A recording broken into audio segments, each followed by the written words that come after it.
कभी वन में सिंह को अखेट करते देखा है?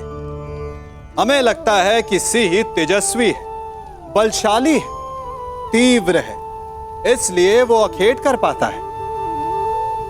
परंतु इस अखेट के दूसरे पक्ष को भी देखने का प्रयास कीजिए। सिंह अखेट तभी कर पाता है जब हिरण आस छोड़ देता है, जब वो भागना बंद कर देता है, जब वो संघर्ष करना छोड़ देता है। सिंह हिरण की मृत्यु नहीं चुनता, हिरण स्वयं अपनी मृत्यु चुनता है। ठीक उसी प्रकार असफलता हमें नहीं चुनती, हम असफलता को चुनते हैं। ये हम ही हैं जो आशा को छोड़कर संघर्ष करना छोड़ देते हैं और भाग्य का अखेट बन जाते हैं। इसलिए संघर्ष करना मत बंद कीजिए, प्रयास करते रहिए और सफलता आपकी मुट्ठी में होगी।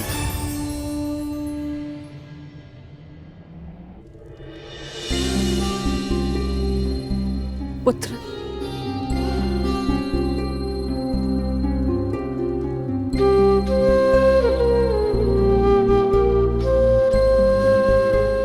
प्रणिपात राजमाता, आदेश कीजिए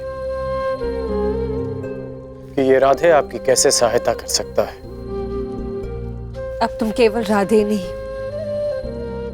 कौरव सेना के सर सेनापति भी हो। तुम्हारा वचन सुनिश्चित कराने आई हूं कि सेनापति के मुकुट के भार के नीचे कहीं वो वचन न दब जाए जो राधे ने दिया था। मैं वचन देता हूं कि अर्जुन के अतिरिक्त आपके किसी पुत्र का वध नहीं करूंगा मैं। तो क्या जन्मदात्री को संदेह है कि कर्ण अपना वचन निभाएगा या नहीं? मुझे उस वचन की पूर्ति पर कोई संदेह नहीं है जो तुमने मुझे दिया है। मैं वो वचन स्मरण कराने आई हूं जो वचन तुमने अपनी पत्नी सुप्रिया को दिया था। एक पति ने अपनी पत्नी को दिया था कि आवश्यकता के समय पर वो हर समय उसके पास उपस्थित रहेगा। सुप्रिया को तुम्हारी आवश्यकता है कर्ण। जानता हूं राजमाता, किंतु मैं नहीं जा सकता।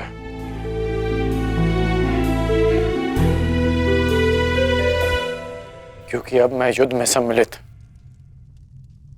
केवल एक योद्धा नहीं, अब मैं कौरव सेना का सर सेनापति हूं। अब युद्ध समाप्त होने से पूर्व मैं केवल यमलोक जा सकता हूं। मैं जानती हूं कि तुम नहीं जा सकते, परंतु वो तो यहां आ सकती है ना।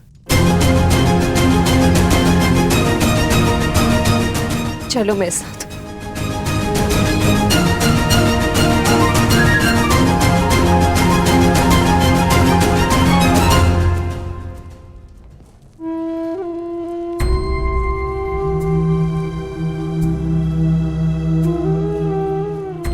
सुप्रिया,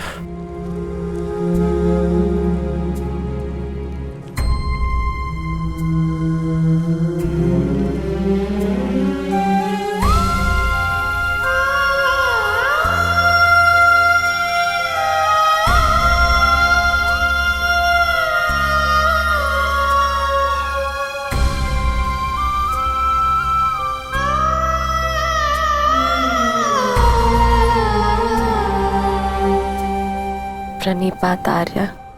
तुम अस्वस्थ हो सुप्रिया, फिर इतनी लंबी यात्रा क्यों की? पत्नी अगर पति के पास पहुंच जाए तो आधा रोग अपने आप चला जाता है। हेश, नकुल और सहदेव संभाल लेंगे। उपचार के लिए इन्होंने संदेश भिजवा दिया है। उपचार की आवश्यकता नहीं है राजमाता।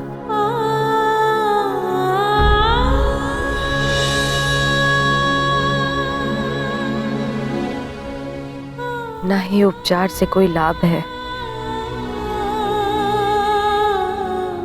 मेरी इच्छा थी कि मैं अपना अंतिम श्वास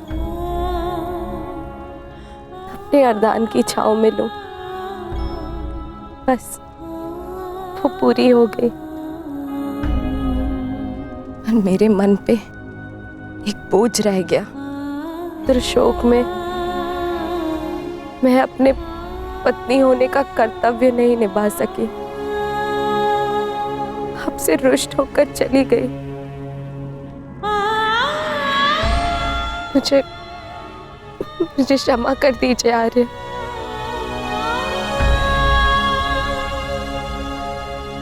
क्षमा मांगने की आवश्यकता नहीं है। मैं भी एक पुत्र हूं।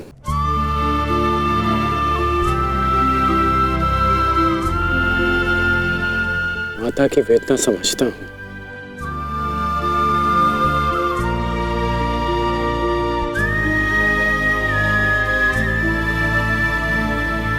तुम्हारा कोई दोष नहीं है सुप्रिया।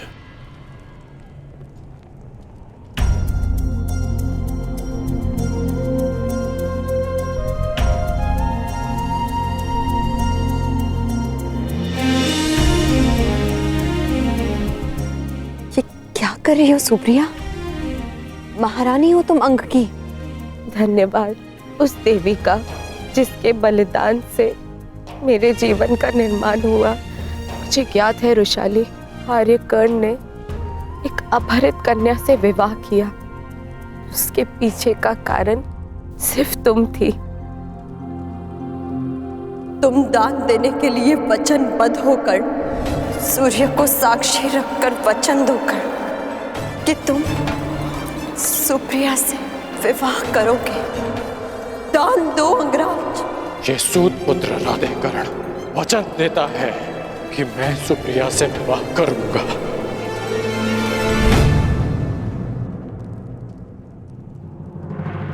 उस पल से इस पल तक मैं जितने भी पल जी हूं तुम्हारी कृतज्ञ बनकर जी हूं रुशाली। कदाचित मैंने अपने पुत्र रुसेन का नाम भी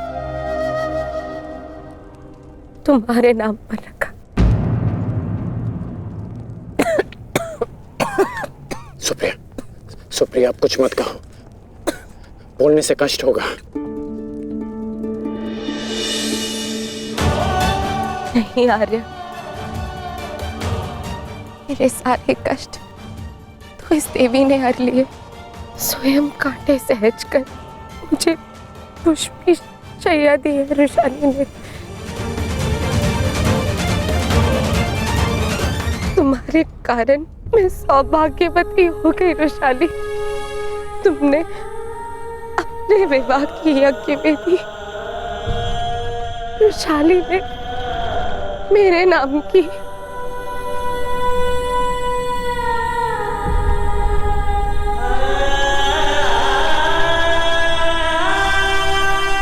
आप अपने वचन के लिए जाने जाते हैं ना आर्य। आपकी अर्धांगिनी होने के नाते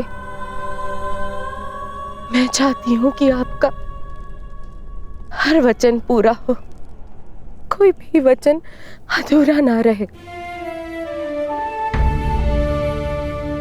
आपका एक वचन है आर्य, जो मेरे कारण अधूरा रह गया था।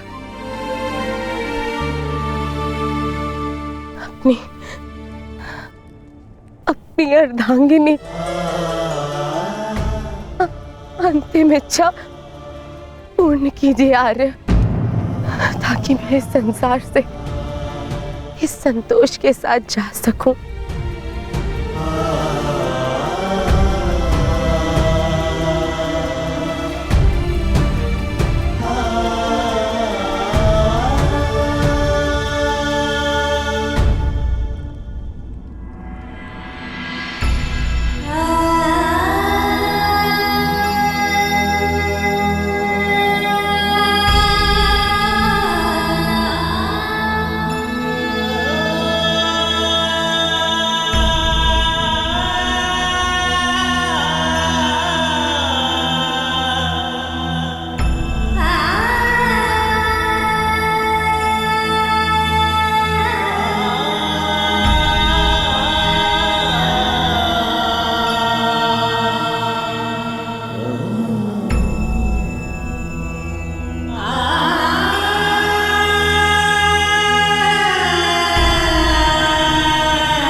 बस मित्र,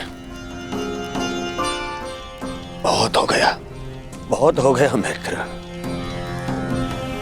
अब सीमा समाप्त हो गई। हम दोनों की पीड़ा सह पाने की सीमा समाप्त हो गई है मित्र। अब और नहीं, अब कल अंत होगा, हमारी पीड़ा का अंत होगा। हम कल इस युद्ध का अंत करेंगे मित्र, अंत करेंगे इस युद्ध का कल, कल ही।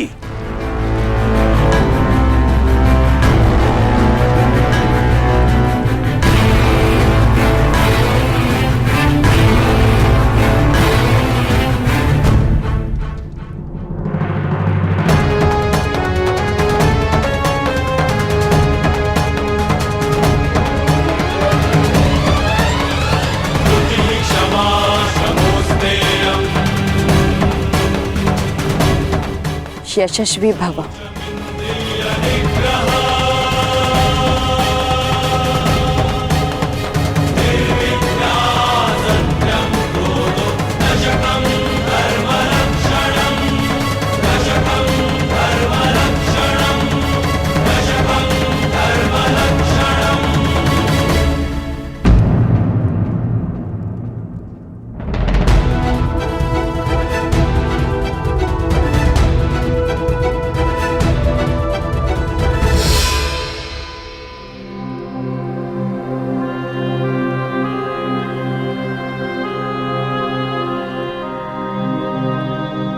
शुभम भवतु।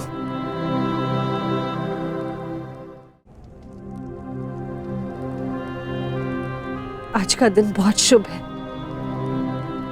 मुझे तुम पर गर्व है सेनापति कर्ण। नेत्र मन का दर्पण होते हैं राजमाता, और आपके नेत्रों में गर्व नहीं,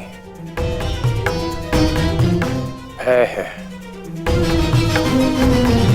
हमारे जीवन में इस क्षण का आना अनिवार्य था राजमाता। आप निश्चिंत रहिए राजमाता, मैं पांडवों की भांति छल नहीं करूंगा। मैं अपना वचन अवश्य निभाऊंगा। आपके 5 पुत्र थे और सूर्यास्त के पश्चात आपके 5 पुत्र ही रहेंगे, या मैं या फिर अर्जुन।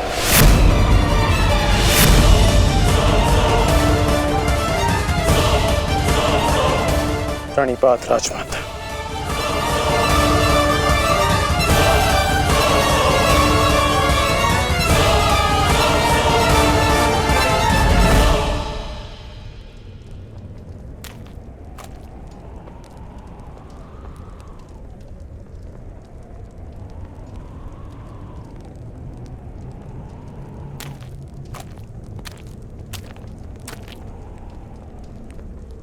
क्या हुआ ज्येष्ठ, क्यों चिंतित हैं आप?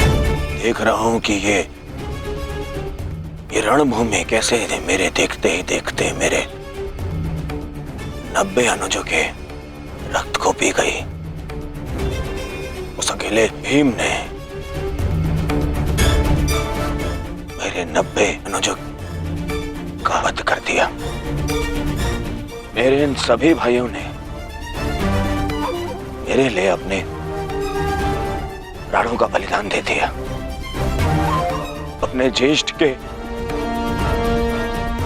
आंखों के स्वप्न को पूर्ण करने के लिए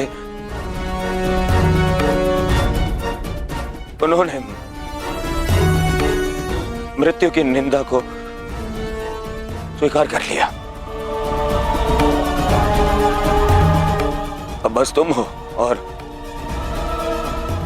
मेरे शेष 8 अनुज है दुशासन।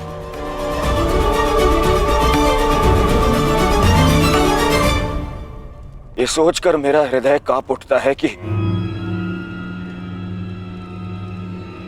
न जाने अब और किसका लहू मांगेगी ये रणभूमि।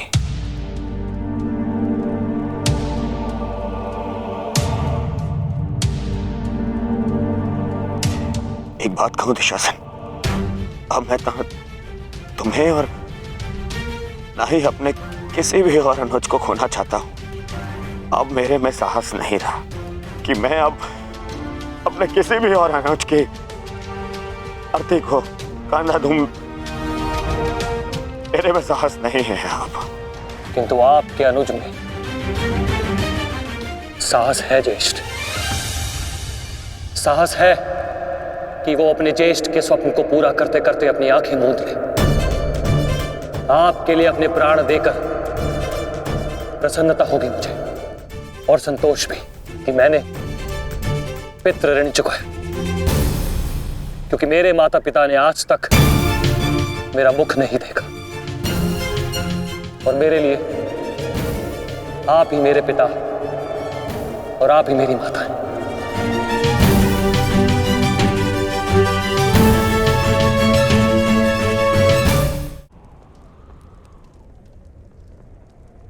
नहीं नहीं दुशासन, मैं इस सम्मान के पात्र नहीं हूं। मैं तो लज्जित हूं। परंतु मैं लज्जित नहीं, आपकी आज्ञा का पालन करने के,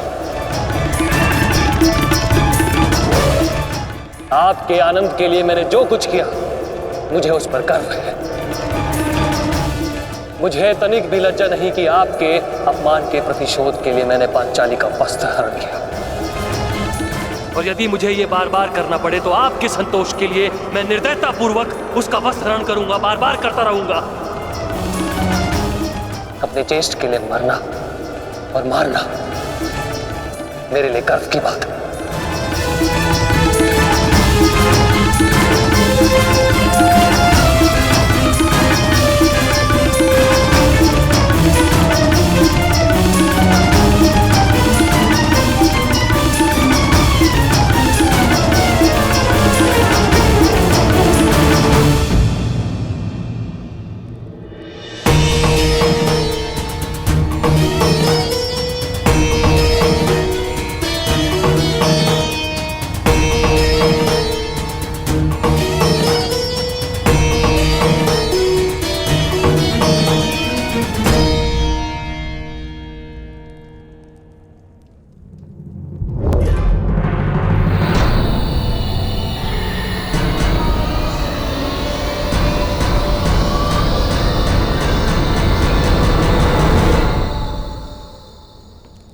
माधव, आप गए नहीं?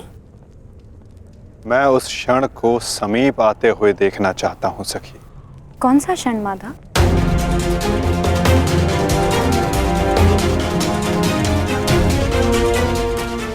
इस महायुद्ध के प्रारंभ होने से वर्षों पूर्व कुछ वचन दिए गए थे,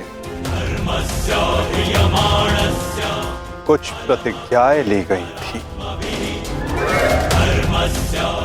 केश खोले गए थे, उनसे कुछ आशाएं बांधी गई थी सखी। और अब उन वचनों की पूर्ति का, उन प्रतिज्ञाओं के संपन्न होने का, उन केशों को बांधने का क्षण समीप आने को है सखी।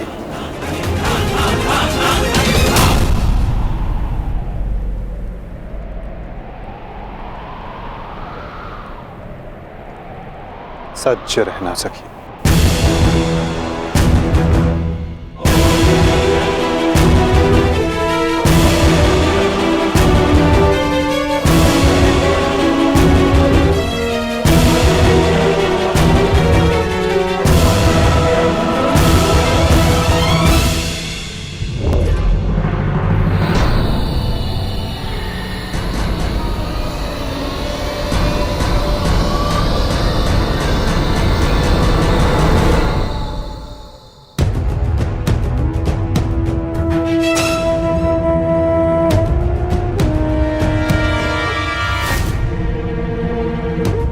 दासियों के मस्तक पर चूड़ामणि शोभा नहीं देती। मैं आपकी पुत्र वधू नहीं, और ना ही आपके पुत्रों की पत्नी।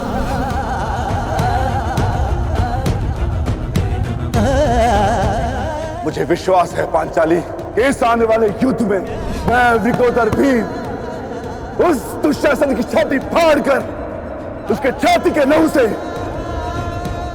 तुम्हारे केश सींच पाऊंगा।